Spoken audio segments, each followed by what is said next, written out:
Happy Thursday, everyone. We got a fun little work set for you guys to do. It's a little running sandwich today, but before we get to that, let's talk about our work set. Our warm-up today is going to be a dynamic triangle with 3 to 5 beside, windmill with 3 to 5 beside, moving through into a sumo good morning for 5, and then dumbbell, kettlebell, deadlift for 3 to 5. So we're just going to prime up those hamstrings and really start firing up that upper body a little bit to get ourselves ready for what's to come. Hit that for 2 rounds, then we'll move into this middle piece, which is going to get us kind of going with some skill work for the run with our butt kick of 20 seconds, dumbbell standing march for 20 seconds to get those hips kind of involved a little bit more, Humeral glide knee push up for 3 to 5, all again for 1 round. If you want a second round, you can, but we're going to use this as kind of a bridge into our practice round. And in that practice round, we're going to start kind of getting more movements, kind of more specific to our work set, and I'll have that posted on the bottom of the workout description for you guys. The workout today is going to consist of a 1,000-meter run or an 800-meter run, depending on where your comfort zone lies with the run. I'll have some other options for the run as well at the bottom of the workout description, so check those out, make this workout yours, and make this one a little bit of fun for yourself. But once we finish that first run, we're going to move into 5 rounds of this little couplet. So we're going to do 15 push-ups, 20 kettlebell swings, 5 times, and then we're going to finish off with another run of the same distance as the first round, or that same option as the first beginning portion of the workout. So it's a cool little work set. It's going to be a little running cardio sandwich, a little kind of couplet in the middle. Oof, looking forward to this one.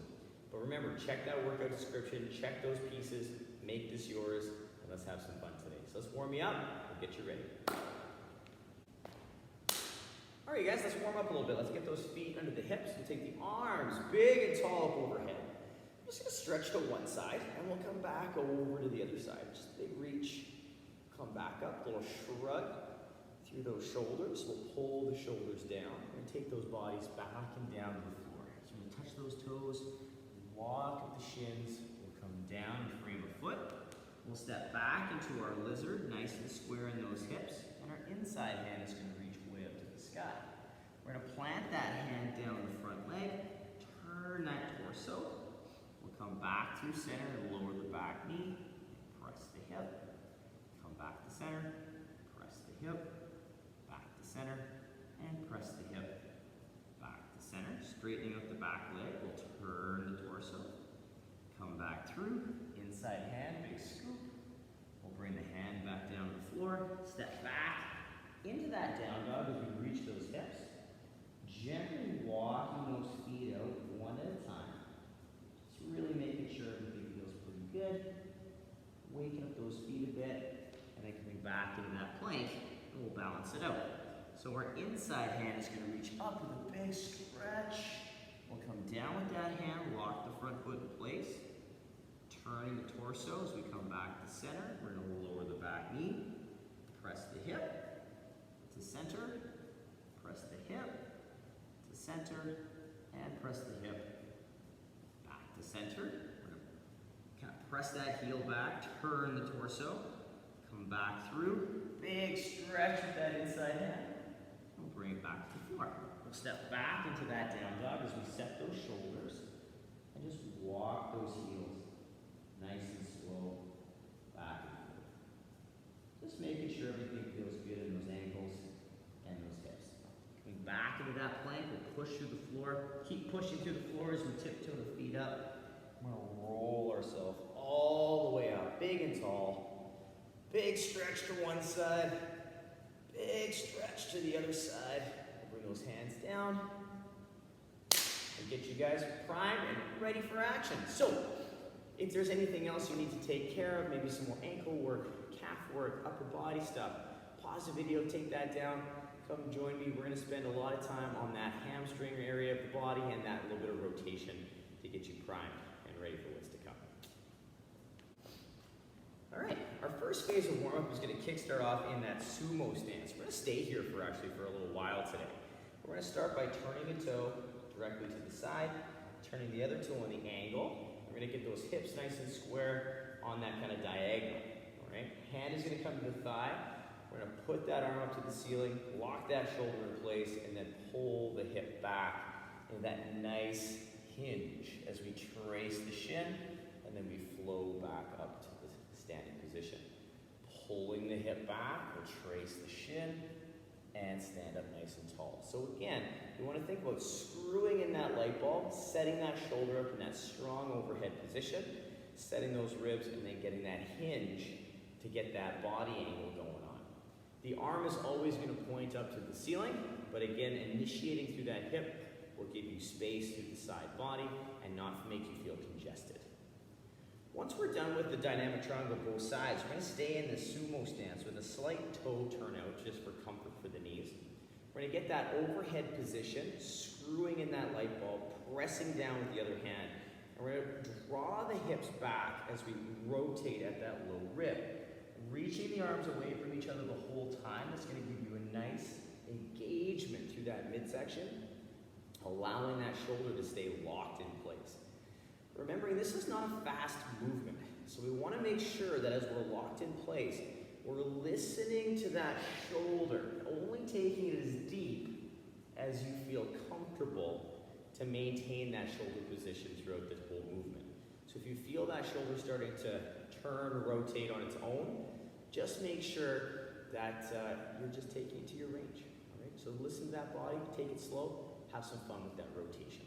If that's getting easier, you can lightly load that, but remember, keep that light. It's just to make that presence known overhead to give you some more feedback on the movement.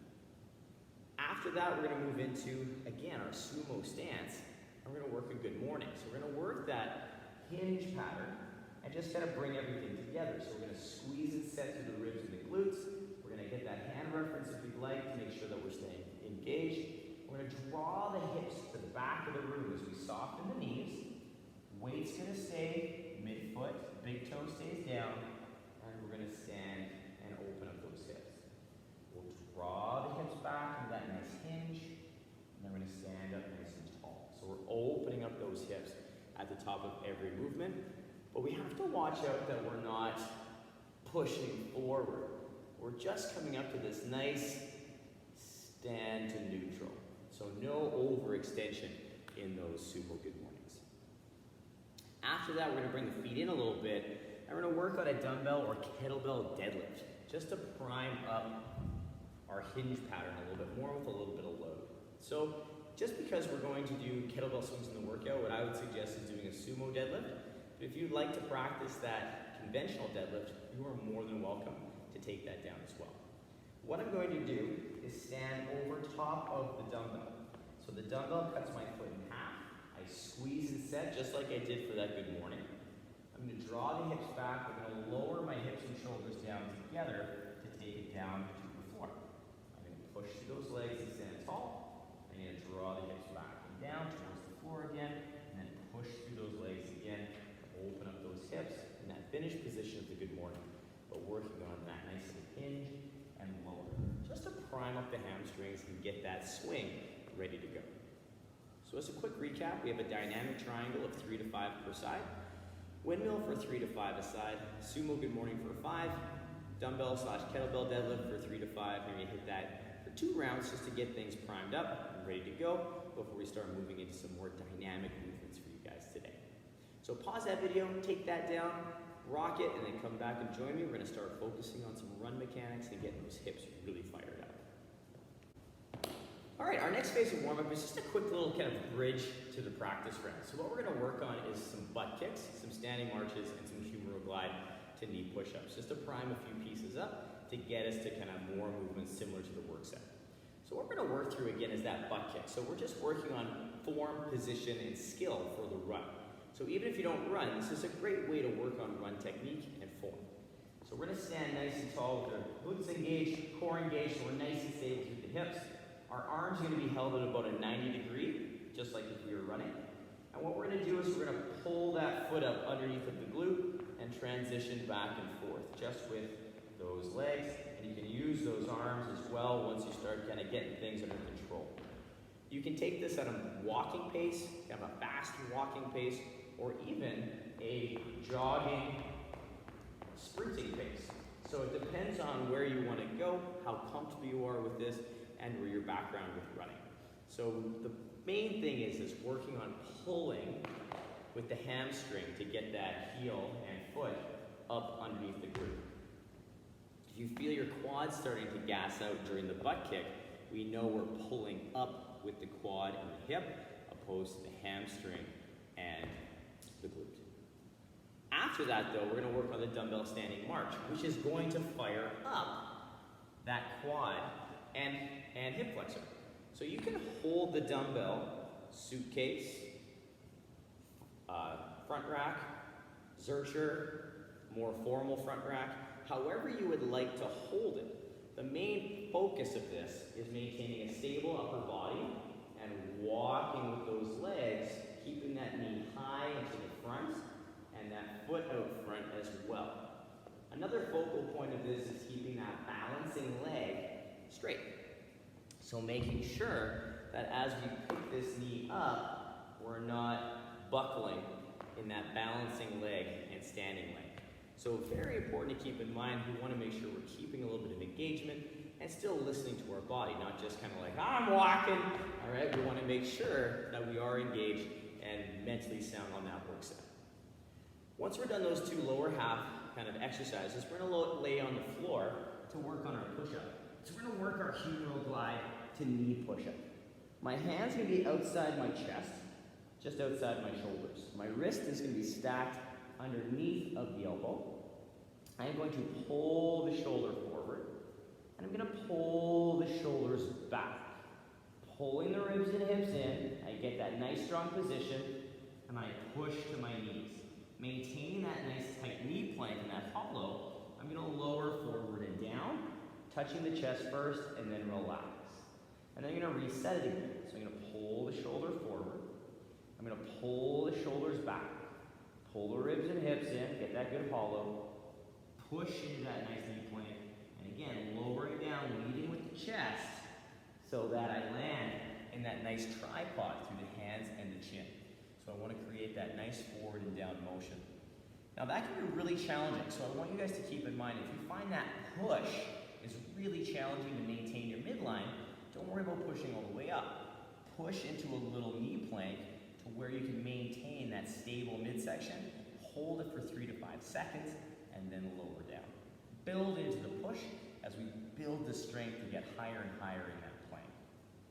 As a quick recap, we have 20 seconds of butt kicks, we have 20 seconds of dumbbell standing march, and we have a humeral glide to knee push-up for 3 to 5 reps. Just one round of this, and they're going to move into our practice round, which is going to explore the movements in our workout. Now the movements in our workout, very straightforward today. All movements we've done before. But check that workout description because we're going to have some different options for some different things here, especially the run. So our workout kick starts off with a 1,000-meter or 800-meter run. You're going to do that one time, and you're going to come back to the work set in the middle of this sandwich. You have 5 rounds of push-ups and kettlebell swings. So what we're going to do, we're going to go through some push-ups. The push-up, we have 3 variations from the floor and a whole multitude of other apparatus positions. So from the floor, I pull my ribs in, push my shoulders to the sky, and set up that good plank. I'm going to lower slightly forward and down, keeping the elbow stacked over top of the wrist, just like my humeral glide to knee push-up drill, except I'm maintaining a nice strong plank the entire time. Now if you don't have that lower and press pulled together, but you have the lower portion in that plank, we can move into variation number 2, where I set up in my toe plank, nice and strong and tight. I lower through my toes, lower my knees, push, and push back into that plank. Lower, knee, push, and set. Now that is a great option to bridge the gap between the knee and the toe push-up. But we need to really make sure that we maintain tension through our midsection as we drop the knees to the floor. So we have to make sure that we're staying tight as those knees comes down. We're going to really want to loosen our body. We want to make sure we're staying engaged the entire time. So really focus on that position because we want to pretend mentally that we're not actually putting our knees down. We're just doing that to ease the pressure into the shoulder so we can maintain good position in the press. Now our last variation is our knee push-up, but we want to establish our proper positioning through a full plank. I lower my knees to the ground so I'm in my knee plank, and then I can execute my good knee push-up just like I did in my humeral glide But I would like you to set up every time your first set of push-ups through that toe plank, find the knee plank, and then start your push-ups. So that's very, very important because that's going to set you up in a good position for the shoulder through the midsection and a really nice solid knee plank. So use those three if you're using from the floor. If you are someone who does push-ups on an apparatus like a countertop, chair, stool, whatever it happens to be, keep rocking those. Work that push-up strong, keep pushing that capacity and building yourself down to wherever challenges the most. The other movement in our workout today is our kettlebell swing or dumbbell swing. So the kettlebell swing, we'll hold the kettlebell by the handle, two hands, swing away. The dumbbell offers us a few slightly different ways to hold the bell. So what we can play with is holding the dumbbell by the end, by one of the bells. We can hold by the handle with two hands, or we can do a single arm swing, working on that nice smooth flow. Regardless of how we hold the dumbbell, the hinge pattern and movement mechanics are the exact same.